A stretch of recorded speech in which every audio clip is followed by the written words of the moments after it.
Oke, itu permintaan yang jujur, kuliah, bukan komen ya. Jadi dengerin kuliahnya nih. Oke.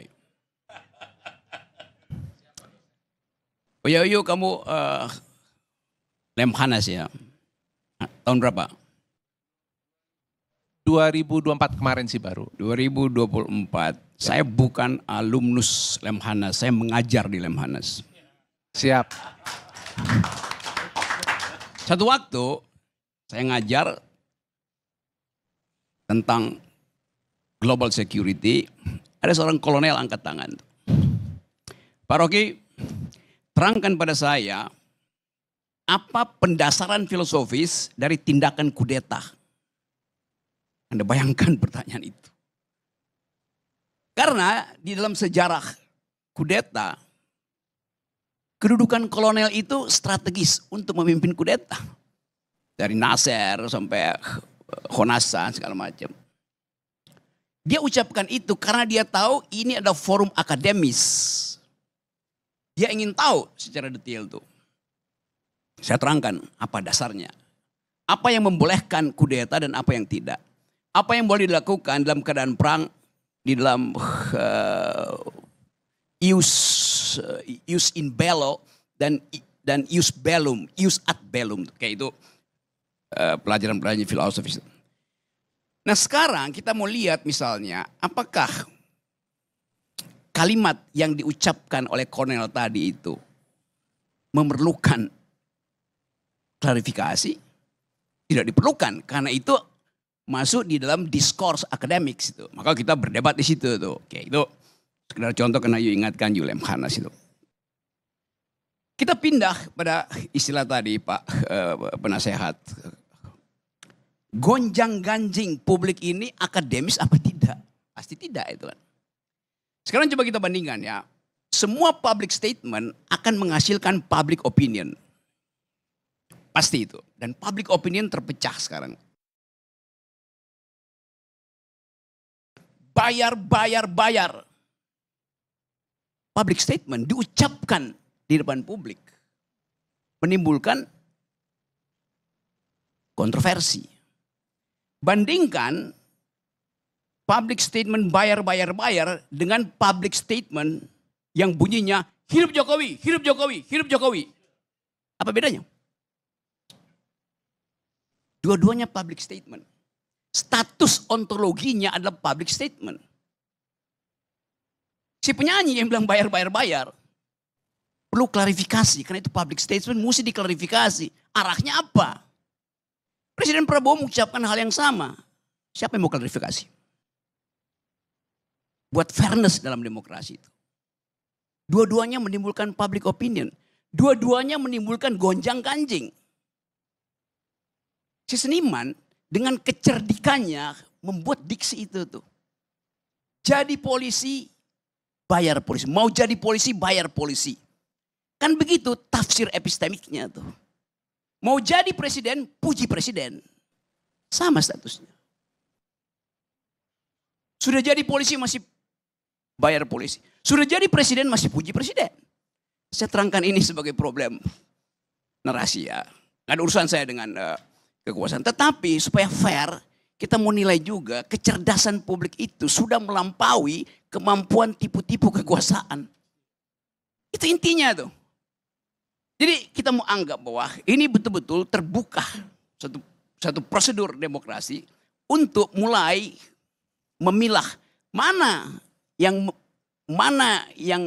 menyebabkan orang ingin memuji, mana yang menyebabkan orang ingin mencaci itu. Kalau kita belajar hermeneutics itu, ilmu tafsir tentang narasi, tafsir tentang undang-undang, sangat mungkin si pembuat lirik bayar ini sangat mencintai polisi itu. Karena itu reverse logiknya dia bilang, kesel gue karena bahkan mau jadi polisi mesti bayar tuh. Artinya dia memang ingin jadi polisi. Tapi dia ingin polisi itu bersih kan. Kan begitu psikologi terbaliknya kan. Hal yang sama bisa kita terapkan pada cara menganalisa narasi Presiden Prabowo. Hidup Jokowi, hidup Jokowi, hidup Jokowi. Jangan-jangan itu bukan pujian, tapi semacam satire. Yes. Kan begitu cara kita melihat pengkondisian ini. Jadi sekali lagi kalau kita terangkan secara lebih lebar dan lebih tebal, ada situasi di mana kita kekurangan liberal mind, kekurangan democratic value, itu dasarnya tuh. Sehingga orang menyelundupkan itu melalui satire itu. Lagu itu adalah satire, pujian Pak Prabowo juga ada satire itu. Karena kalau dibuka datanya, memang faktanya sekian puluh persen bahkan second di nomor 2 itu kebencian pada polisi itu ada di statistik tuh. Demikian juga kita perhatikan kebencian pada Jokowi ada di dalam statistik nomor 1 bahkan di kalangan mahasiswa tuh. Kan bunyinya adili Jokowi itu. Jadi itu yang kita maksud, kita buka ini supaya ada pembicaraan, ada academic discourse dalam masyarakat. Apa akibatnya? Kalau demokrasi tidak jalan, hukum yang bekerja. Penanda bahwa demokrasi tidak jalan, segala sesuatu adalah hukum.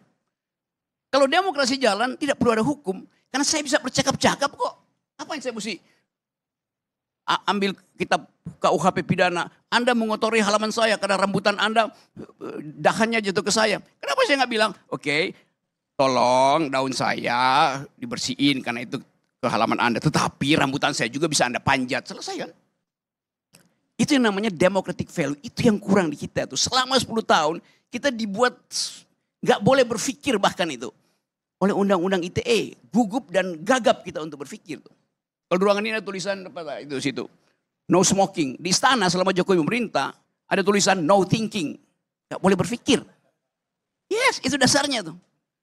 Jadi kita mau kembalikan ini supaya narasi ini, polisi itu korban dari ketiadaan demokrasi itu. Indonesia gelap korban dari tidak terbukaan informasi itu dasarnya kan. Jadi sekali lagi ini betul tadi Bapak ini ide yang bagus karena dihubung-hubungkan dengan fondasi demokrasi adalah publicity itu. Kepublikan. ILC adalah lambang pertama kepublikan yang digergaji. Bukan digergaji, digergaji. Kalau beringin ditebang. Beringin ditebang oleh Jokowi.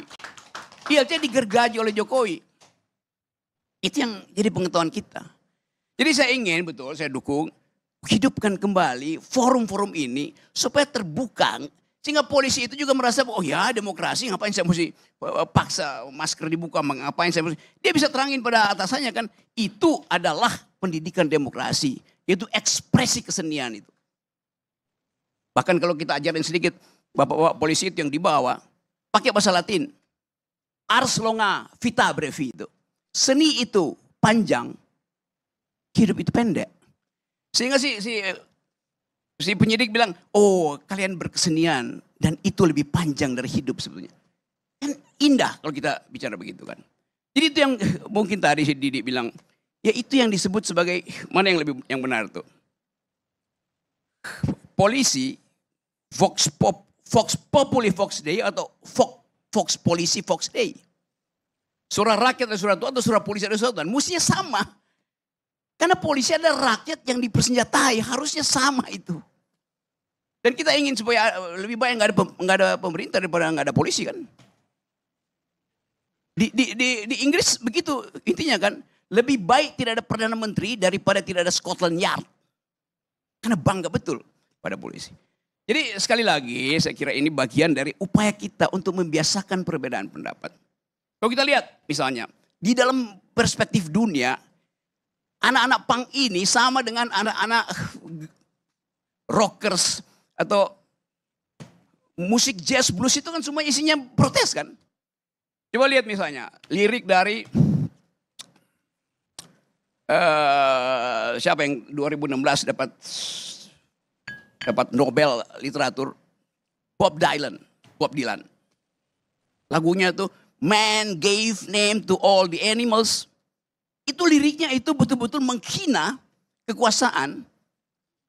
Karena kekuasaan itu disamakan dengan si babi, si anjing, si ular. Tapi dengan literasi yang sangat cerdas. Dan itu yang menyebabkan Bob Dylan itu dapat Nobel di bidang literatur. Anda baca misalnya lagu yang dia kritik Eisenhower. Lagunya, judulnya Masters of War. Dia menghajar Eisenhower karena Eisenhower lah yang menyebabkan Amerika masuk lagi dalam perang Vietnam setelah perang dunia kedua itu. Dan senjata-senjata itu dikirim hanya untuk memusnahkan manusia yang berada di hutan-hutan Vietcong. Itu yang diucapkan dengan cara yang cerdas oleh Bob Dylan. Masters of War itu. Kan kita tahu bagaimana publik rakyat Amerika itu membenci perang walaupun itu perintah negara.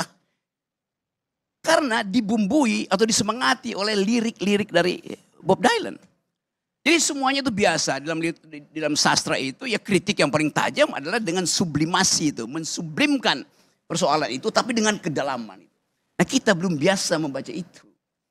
Aparat kita juga cepat, wah ini ujaran bukan, itu endapan sublimasi dari keadaan. Kan itu dasarnya itu. Apalagi penyanyi-penyanyi blues itu yang bahkan memaki-maki Tuhan dengan liris itu. Siapa? Janis Joplin, sebut aja siapa. Nina Simone itu pernah bikin lagu yang judulnya The Sinner Man. Pendosa yang benci pada Tuhan karena Tuhan tidak menolong dia, maka dia pergi pertolongan pada iblis. Dianggap iblis lebih berguna dari Tuhan.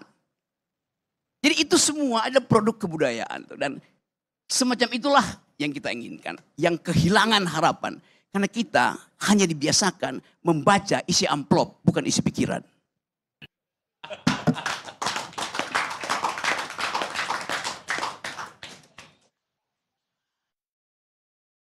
Pemirsa, Kurang. Kuliahnya udah. Lagi. udah kebanyakan. Pemirsa, yang dibahas ini adalah suara-suara rakyat sebetulnya. Tapi suara-suara rakyat ini harusnya tidak aja kita bicarakan. Ataupun kritik. Jangankan pada anggota yang di lapangan ya Pak, yang dia tugasnya itu